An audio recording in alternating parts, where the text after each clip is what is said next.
Hello, I'm Romilly with Golden Circle Designs, and we're back for yet another stitch in the Great Stitch Dictionary video set for this year.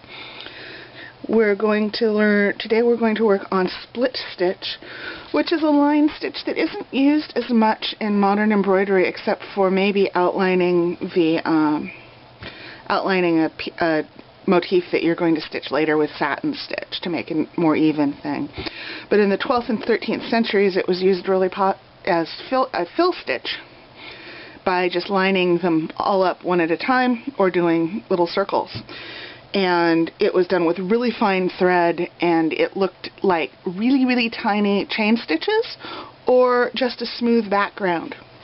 So to do it, because it's still a very useful stitch, again we're going to start with an away. This is my right hand. I'm going to start with the thread away. I'm going to start on this row. It's a variation of back stitch. So we're going to start with a little stitch.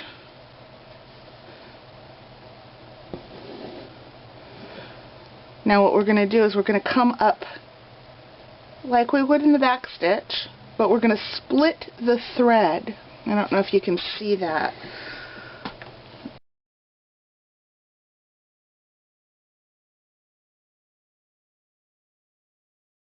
So what you're doing is you're splitting the stitch. If you're using 2 strands, it's even easier. Pearl cotton's pretty easy because it's got nice big thread to see what you're doing. So we're taking a little bit of a stitch going frontwards, and then again we're going to come up behind it.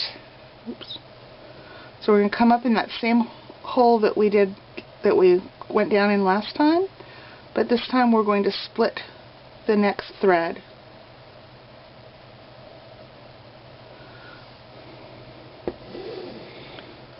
So that continues on.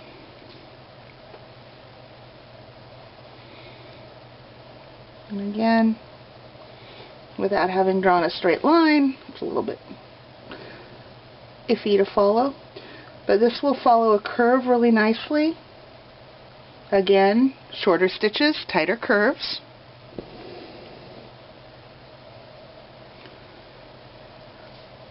It's much easier to do if you stab. You can work it with a sewing motion like all of the others.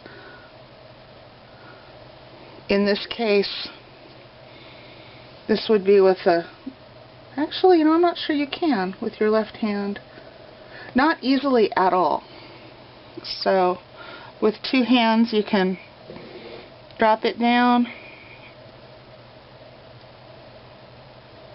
find the middle, split the thread, and down and up,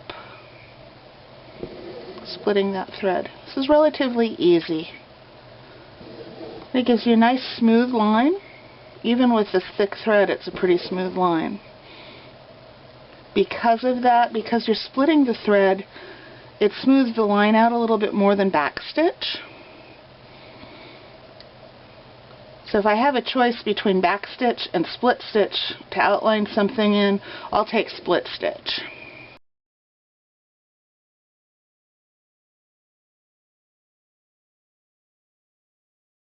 Let's try it with the left hand, show you how that works. So we're going to start on the other side. Again, this is an up and down motion. We're using a stabbing stitch rather than a sewing motion, because the sewing motion it's really hard to make that split, to split that stitch. So we're going to bring the thread up from the back of the fabric. I used an away knot. Well, I didn't knot it, but it's to weave it in later. You could also do the small back stitches that we tried out in the stem stitch video. So we're going to go down, making that first little stitch. And at this point we're going to come up in the middle of that stitch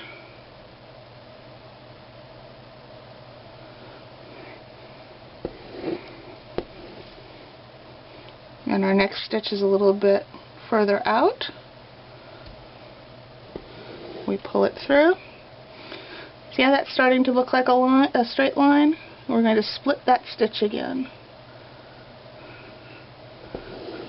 By splitting the thread, we keep the line straight rather than ropey like a stem stitch is. And it keeps it from looking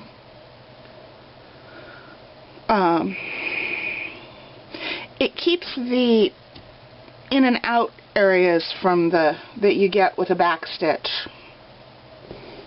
gone, because you're overlapping them. When you put a thread through fabric, the fabric will tighten around the thread and it will be a little bit thinner at the end of the stitch than it is at the beginning, or in the middle rather.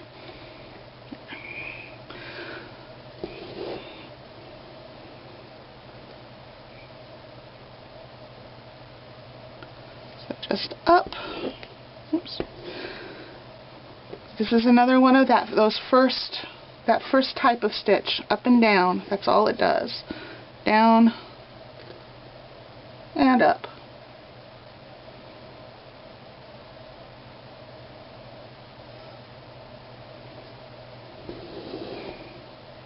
And that's split stitch. And next week we will start with some more looped stitches. We're going to work on fly stitch, and the week after that we'll work on feather stitch. Thanks for coming.